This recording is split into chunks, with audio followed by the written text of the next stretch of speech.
Hi, boys and girls. I'm back again to read Shiloh Chapter 13. I'm back not sleeping again. Everything I can think of to try, I've already thought on and turned down. Even thought of Dad and me driving to Middleburn and going to the county courthouse to report a man who's mean to his dogs, thinking maybe they wouldn't let Judd have Shiloh back again. Dad says that's where we'd have to go. All right, but how am I going to prove it about Judd? Think about that, he says. I be thinking about it. Do I really suppose they send an investigator all the way out from Middleburn to see about a man said to kick his dogs? And if they did, do I think Judd's going to tell the man, yes, indeed, he does kick them? Do I think the investigator is going to hide out in the bushes near Judge Travers' place for a week just to see for himself? Tyler County hasn't hardly got the money to investigate reports of children being kicked, Dad says, much less dogs. Even if I told the animal rights people that I found a dog with a bullet hole in his head up near Judd's house, don't prove that Judd was the one who killed it. I go out to talk to Dad about it some more while he's chopping wood, and he just says, Son, it's hard. I know, but sometimes you just got to do what has to be done. It's just dog, and there's no getting around it. Mom tries to make me feel better. She says at least I brought some joy and kindness into the life of a dog that never had any before, and that Shiloh will never ever forget me. But that even makes it worse. Wish he could forget. Keep thinking of how Shiloh's going to look at me when we drive him off to Judd's, and my eyes fill up again. Becky, she's been crying too. So has Dara Lynn. The one good thing about it now is that the whole family loves Shiloh and we can talk about him out loud, but there is not one thing we can do. 3 more days and we have to give him up. I'll walk down to Friendly on Friday to talk with David Howard. David feel almost as bad as I do. I hardly finished telling about Shiloh and he gets tears in his eyes already. David Howard's 30 pounds heavier and bigger than me, and he is still to the point that he doesn't care who sees him cry. I be thinking, David, I say, you got relatives in Ohio, don't you? He nods. You think any of them will take Shiloh? Could you call them up and ask if they can drive down here tomorrow and take him back with them? And I'll tell Judd we let Shiloh out one day and he never came back. More lies. But David's shaking his head already. It's only Uncle Clyde and Aunt Pat, and she's allergic to dogs. They had one once and had to give it up. On the way back home, I'm thinking about some place really good I could hide that dog. The old grits mill, maybe, up by the bridge.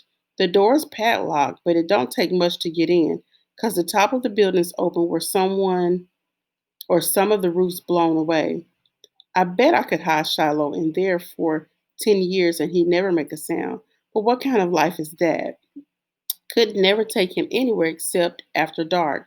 Even then, he'd be so close to Judd's place, the other dogs would probably sniff him out. Slowly, the minutes and hours of Friday tick by. Then it's Saturday, and our last day with Shiloh. We give him every little treat we can think of. A wonder we don't make him sick. And after supper, we sit out by the back porch like we usually do. Becky and Darlene are rolling around in the grass, and Shiloh limps out there to join them in the fun. I show Becky how if you lay down on your stomach with your arms up over your face, Shiloh will work to turn you over. Both girls have tried it, and Shiloh does just like I said, trying his best to get those girls up on their feet. If Becky ever fell in the creek, I'll bet Shiloh will pull her out, Mom says. If I ever saw a snake, I'll bet Shiloh will kill it for me, says Darlene. I got a sadness inside me, growing so big I feel I'm about to bust. I'm about to bust. That night I sleep a little bit, wake up a little bit, sleep a little bit, wake some more. About dawn, however, I know what I got to do. I get up quiet as can be. Soon as Shiloh hears me, of course, he's out of his box. Shh, Shiloh, I say, my finger to my lips. He watches me a moment, then crawls back into his box, good as ever.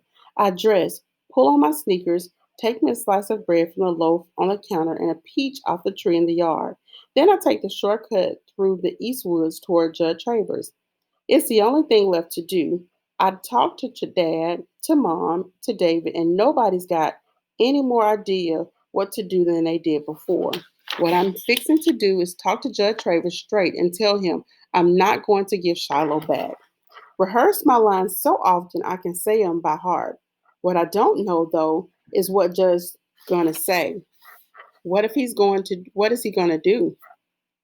I tell him he can't beat me, punch me, kick me, but I'm not going to give that dog up. I'll buy Shiloh from Judd, but if he won't sell and comes to get him, I'll take Shiloh and head out the door in the other direction. Only way he can get his dog back is to take me to court, and then I'll tell the judge how Judd treats his animals. Halfway through the woods, I'm thinking that what I'm about to do could get my dad in a whole lot of trouble. Around here, it's serious business when you got a quarrel with your neighbor and you got to carry it as far as the law. Folks ain't that fond of Judd, and most of them likes my dad, but when it comes to taking a man's property, I feel they'll slide with Judd. I'm not making life one bit easier for my parents or Darlene or Becky, but I just can't give up on Shiloh without a fight. Will he shoot me? That thought crosses my mind too. Some kid got shot down in Mingo County once. Easy as pie for Judge Travis to put a bullet hole in my head. Say he didn't see me. I got my feet pointed toward Judge Travers' place though, and they ain't about to turn back. Still so early in the morning, the mist is rising up out of the ground, and when I come to a stretch of field, looks like the grass is steaming. Sky's light, but the sun hasn't shown itself yet. You live in a hill country. It takes a while for the sun to rise. Got to scale the mountains first. I'm practicing being quiet. What I hope is to get Judd's house before he's wide awake, taken by surprise. He sees me coming a half mile off without Shiloh. He's likely to figure out what I got to say and have his answer ready.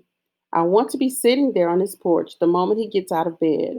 A rabbit goes lickety split in front of me, then disappears. I went out hunting with Dad once, and he said that when you first scare up a rabbit, it hops a short way, then stops and looks back. That's when you got to freeze. Can't move nothing but your eyeballs, Dad says. What you have to look for is that shiny black dot on the rabbit's eye. If you look for the whole rabbit, you'll almost never see him because he blends into the scenery. So I don't move a muscle and I look for the shiny black dot. And there it is. I wonder what's going on the inside of that rabbit. If its heart's pounding fierce.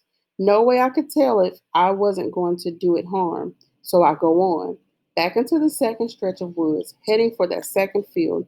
I'm just about to come out of the trees when I stop dead still, for right there in the meadow is a deer, a young doe. She's munching on something, and every so often she stops, looks up, and then goes on eating. Hardest thing in the world for me to do is see how anybody could shoot an animal like that. Then I think of a couple of winters ago we hardly had any meat on our table, and I guess I see how a father with three kids could shoot a deer. Hope I never have to, though. I'm just about to step out into the meadow when crack! It's the sound of a rifle. It splits the air and echoes back against the hills. The doe takes out across the meadow, heading for the woods. Its front legs rear up, then its back legs as it leaps, its tail a flash of white. Crack! The rifle sounds again, and this time the deer goes down. I can't move. One part of me wants to go to the deer. The other part knows that somebody's out here with a rifle shooting deer out of season. And before I can decide whether to go on or turn back, out of the woods on the other side steps Judge Travers, rifle in his hand.